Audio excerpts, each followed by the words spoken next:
YouTube channel राजधानी family में। तो फ्रेंड्स, आज मैं आप लोग का संस्कृत का पाठ दूसरा लेकर आया हूँ। पहला पाठ में मैंने शब्दार्थ और वर्ब यानी कि क्रिया सूची के बारे में आपको बताया था। अब मैं संस्कृत का अगला पाठ यानी जिसको हम संस्कृत में एक अनुवाद के लिए काफ़ी महत्वपूर्ण माना जाता है, जिसको हम लकार बोलते हैं। क्या बोलते हैं? लकार। अगर आप लोग टेंस के बारे में इंग्लिश में पढ़े होंगे तो आपको लकार समझने में कोई तकलीफ नहीं होगी। और ऐसे भी विद्यार्थी, आज का जो आपका टॉपिक है लकार, उसे मैं कॉमेडी तरीके से समझाने जा रहा हूँ, जो आपको समझने में कोई तकलीफ नहीं होगी। आप अच्छी तरह से उसे समझ सकते हैं और उसे बना भी सकते हैं। तो फ्रेंड्स, चलिए आइए ना देर करते हुए वीडियो को शुरू करते हैं। देखिए, ये है लकार। लकार बोले तो एक प्रकार से हम यहाँ टेंस लिख सकते हैं। टेंस को हम लोग लकार बोल सकते हैं, इसमें कोई दिक्कत नहीं है। देखिए फ्रेंड्स, तो लकार जो होता है, लकार को पहले हम लोग लकार को मेन रूप से 10 भागों में बांटा गया है। कितने भागों में? मान लिया जाए लकार नाम का कोई राजा है। देखिए, कॉमेडी टाइप में आपको हम सिखाना चाहते हैं। मान लिया जाए लकार है, एक राजा है। क्या है? एक राजा है। तो ये राजा है तो इसका शादी ब्याह जरूर हुआ होगा। ऐसा तो नहीं कि राजा है तो शादी ब्याह नहीं होगा। तो राजा है तो इसका शादी ब्याह हुआ है फ्रेंड्स। तो अब देखिए, इसके शादी ब्याह हुए तो इसके 10 बच्चे थे। कितने बच्चे? 10 बच्चे। पुराने जमाने के थे तो 1 2 3 4 5 6 7 8 9 10 बच्चे थे फ्रेंड्स। अब देखिए, मैं बताना चाहता हूँ, ये 10 बच्चे थे, लेकिन राजा को इन 10 बच्चों में 5 बच्चे ही अच्छे लगते थे। लेकिन देखिए, मैं कहानी के रूप में आपको लेके जा रहा हूँ कि आप कहानी को अपने माइंड में रखिएगा तो लकार आपको भूलने में कभी कोई भूल ही नहीं सकते हैं, इतना आसान तरीका से। देखिए, तो आपको कहानी के रूप में याद रखना है। तो लकार नाम का मान लीजिए एक राजा था। क्या? एक राजा था। तो उस राजा के 10 पुत्र थे। 10 पुत्र थे। तो 5 पुत्र थे ना जो फ्रेंड्स, वो 5 पुत्र कोई काम के नहीं थे, निकम्मा टाइप के थे। लफुआ, दिन रात इधर से उधर घूमना, कोई काम उनके पास नहीं था। तो राजा ने उन 5 को अपने जायदाद से बेदखल कर दिया, यानी भगा दिया। तो मान लिया जाए फ्रेंड्स, तो हम 5 को हटा देते हैं। 1 2 3 4 5, इस 5 को हम हटा देते हैं। तो अब बचा हमारे पास कितने फिर? 5। तो 5, तो देखिए यही 5 में हम लोग लकार की परिभाषा, लकार के भेद को हम जानेंगे। तो देखिए, सबसे पहला लकार का नाम था लट। पहला लकार का नाम लट। दूसरा का लंग, इसको लंग पढ़ते हैं, लंग। तीसरा का लिरिट। चौथा का लोट। और पांचवा का विधिलिंग। तो फ्रेंड्स देखिए, जैसा कि आप लोग जानते हैं, हमारे इंडिया में एक खूबी होता है। क्या? हमारे इंडिया में नाम मिलता जुलता रखा था। अगर पहला भाई का नाम नीरज है, दूसरा का धीरज, सोनू है तो मोनू, सोनी है तो मोनी, यानी कि मिलता जुलता नाम रखेगा। ठीक है? तो उसी प्रकार देखिए, इसका नाम था लकार, तो अपना बेटा का नाम सबका ल से रखा। तो पहला का लट रखा, दूसरा का लंग मिलता जुलता, तीसरा का लिरिट रखा, चौथा का लोट रखा। और पांचवा बेटा जो था, सबसे छोटा बेटा था, दुलरुआ बेटा। तो ये राजा की पत्नी बोली कि नहीं, हम दुलरुआ बेटा का नाम अपने तरीके से रखेंगे। तो इसका नाम रख दिया गया विधिलिंग। क्या रख दिया गया? विधिलिंग। अब देखिए, अभी आप ये भी जानते हैं कि हमारे इंडिया में टाइटल चलता है। टाइटल बोले तो फ्रेंड्स, जैसा कि अगर कोई लिखता है सिंह तो उसका बेटा बेटी भी सिंह लिखेगा। जात कोई भी हो, कोई दिक्कत उससे नहीं होता। अगर कोई लिखता है राजपूत होता है नहीं, फिर भी अगर टाइटल, देखिए टाइटल आप कुछ भी रख सकते हैं। महतो टाइटल रख सकते हैं, गुप्ता टाइटल रख सकते हैं, इस प्रकार के टाइटल, बिहारी टाइटल रख सकते हैं, किसी भी चीज़ का आप टाइटल रख सकते हैं। तो उसी प्रकार ये जो सब बच्चा लोग था, सोचा हम अपने पिताजी के नाम का ही टाइटल क्यों ना रखें। तो ये क्या किया, अपने पिता के नाम का ही टाइटल उठा लिया। तो इसको लकार को वहाँ से उठाएंगे फ्रेंड्स, यहाँ पे बैठा देंगे। तो यही हो गया लट लकार। क्या हो गया? लट लकार। देखिए, ये हो गया लंग लकार, ये हो गया लिरिट लकार, ये हो गया लोट लकार, ये हो गया विधिलिंग लकार। तो फ्रेंड्स, ये आपका 5 लकार हुआ। पहला लट लकार, दूसरा लंग लकार, तीसरा लिरिट लकार, चौथा लोट लकार, पांचवा विधिलिंग लकार। तो फ्रेंड्स, यहाँ तक मैं आशा करता हूँ कि आपको यहाँ तक समझने में कोई दिक्कत नहीं होगी।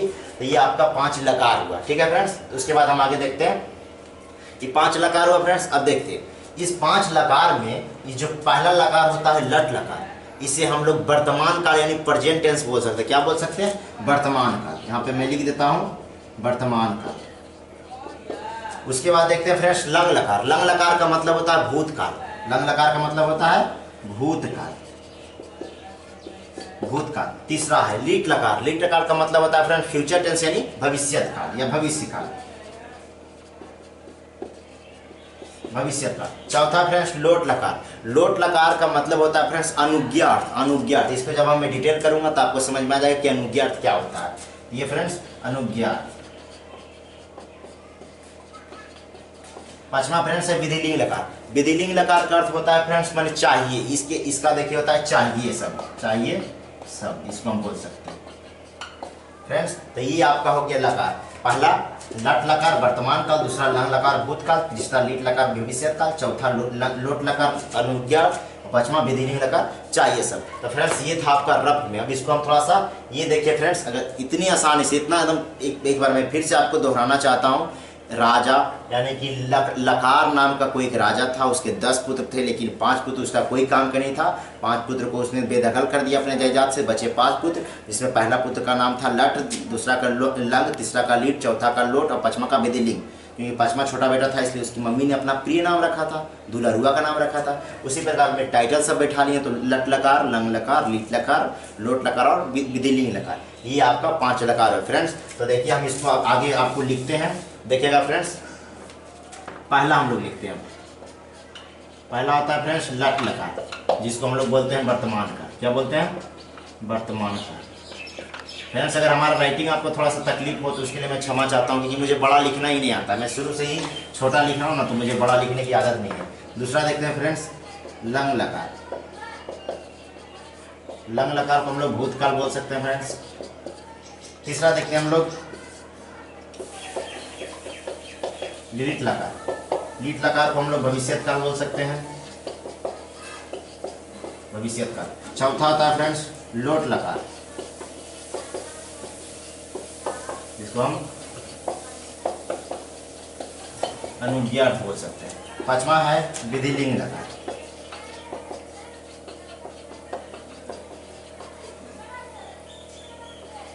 विधिलिंग लकार, जिसको हम चाहिए सब बोलते हैं,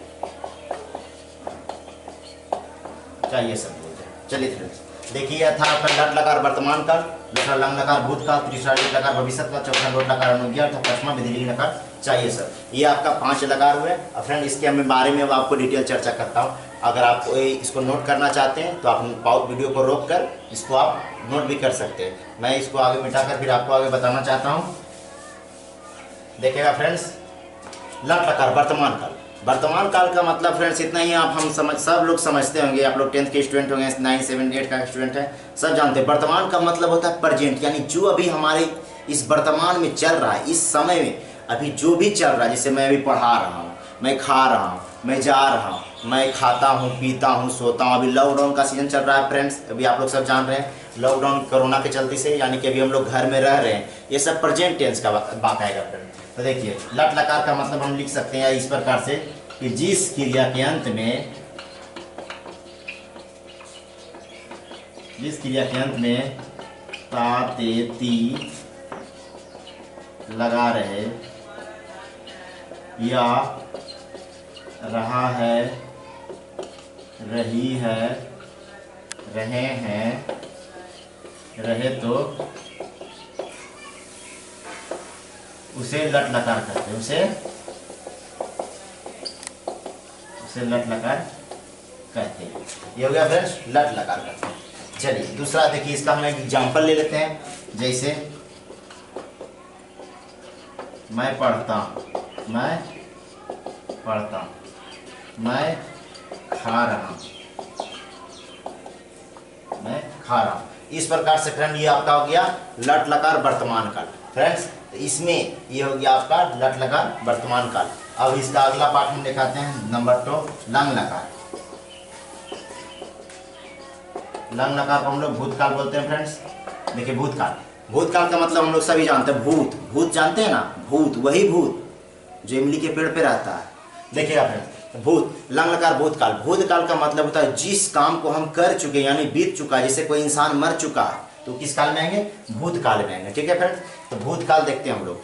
भूतकाल का मतलब भी मैंने आपको समझाया कि जो क्रिया पहले खत्म हो चुकी है, ना तो अभी कर रहे हैं ना तो आगे करेंगे, खत्म हो चुका है यानी कि एकदम समाप्त, उसका समाप्ति हो चुका है, वही भूतकाल में आता है। जैसे कि मैं खा चुका हूँ, मैं नहा चुका हूँ, मैं जा चुका हूँ, या मैंने खा लिया, या मैंने खाया, मैं बाजार गया था, यानी इस सब वाक्य में किस में आएंगे, तो ये सब वाक्य आएंगे आपके भूतकाल में। ठीक है फ्रेंड्स, तो देखिए इसका हम आगे लेते हैं, इसको हम लिख सकते हैं इस प्रकार की कि जो वाक्य जिस वाक्य में क्रिया समाप्त हो चुकी है, जिस वाक्य में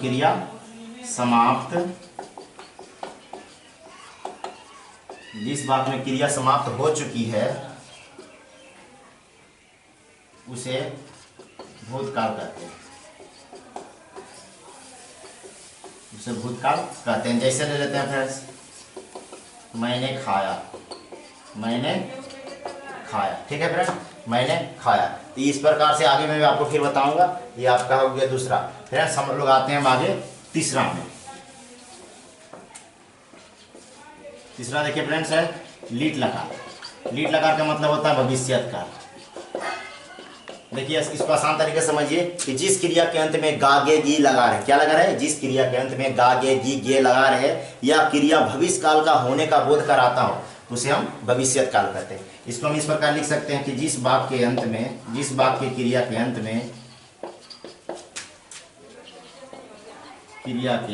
में गा गे गी लगा रहे उसे भविष्य काल कहा जाता है। भविष्य काल कहा जाता है या लीट लकार कहा जाता है, कुछ भी लिख सकते हैं। चलिए ये हो गया। एग्जाम्पल में हम लिख सकते हैं जैसे वह खाएगा। ठीक है फ्रेंड्स, आते हैं हम लोग चौथा में लिखते हैं फ्रेंड्स। चौथा है लोट लकार। क्या है, लोट लकार। लोट लकार का मतलब होता है फ्रेंड्स अनुज्ञा अर्थ। इसको हमें इस प्रकार समझ सकते हैं कि जिस वाक्य में आज्ञा, अनुरोध, मनाहटी यानी कि इन शब्द का प्रयोग किया, जैसे कि यहाँ पे गाड़ी खड़ा ना करे, मेरे लिए गिलास पानी लाओ, तुम बाहर जाओ, क्या मैं खड़ा हो सकता हूँ, क्या सर मैं बाहर जा सकता हूँ, जो हम लोग इस प्रकार के वाक्य प्रयोग करते हैं वो सब इसी के अंतर्गत आते हैं। किसके अंतर्गत, लोट लकार के अंतर्गत। तो इसकी परिभाषा हम इस प्रकार लिख सकते हैं कि जिस वाक्य में आज्ञा, अनुरोध, प्रार्थना, मनाहटी शब्द का प्रयोग किया जाए,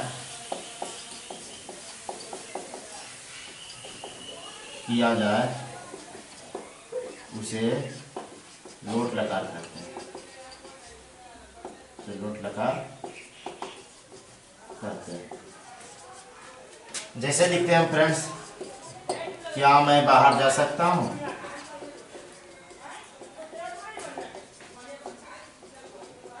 क्या मैं बाहर जा सकता हूँ। ये आपका हो गया फ्रेंड्स, क्या मैं बाहर जा सकता हूँ। फ्रेंड्स ये आपका हो गया चौथा। फ्रेंड्स लास्ट में क्या और है, मात्र विधिलिंग लकार। एक और है विधिलिंग लकार।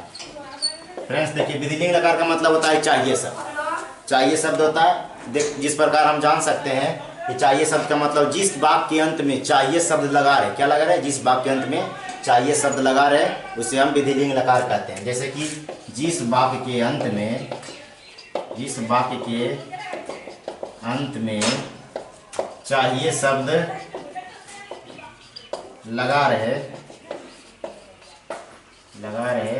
उसे विधिलिंग लकार कहते हैं, उसे विधिलिंग लकार कहते हैं।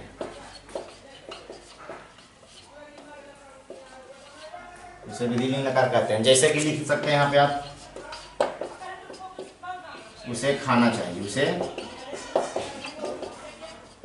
खाना चाहिए। तो फ्रेंड्स ये था आपका 5 लकार। इसको आप एक बार कॉपी में नोट करके जरूर याद करें। और फ्रेंड्स अगर वीडियो अच्छा लगा हो तो हमारे वीडियो को लाइक करें और शेयर करें अपने दोस्तों के पास, जो भी आपके 9, 10, 7, 8 के जो भी बच्चे यानी जो संस्कृत पढ़े ना, 6 देखिए 5 क्लास से हम संस्कृत को पढ़ सकते हैं आसानी से। तो इस प्रकार अगर आपके जो भी फ्रेंड्स, दोस्त, भाई बहन जो भी हो उनके पास इस वीडियो को शेयर करें और हमारा वीडियो अच्छा लगा तो लाइक करें। और हाँ, हमारे इस चैनल को नए चैनल है उसको आप सब्सक्राइब करना ना भूलें। सब्सक्राइब करके आप बेल आइकन को जरूर दबा दें, जब भी हम पहला वीडियो बनाएं तो सबसे पहले आपके पास पहुंचे। जी धन्यवाद।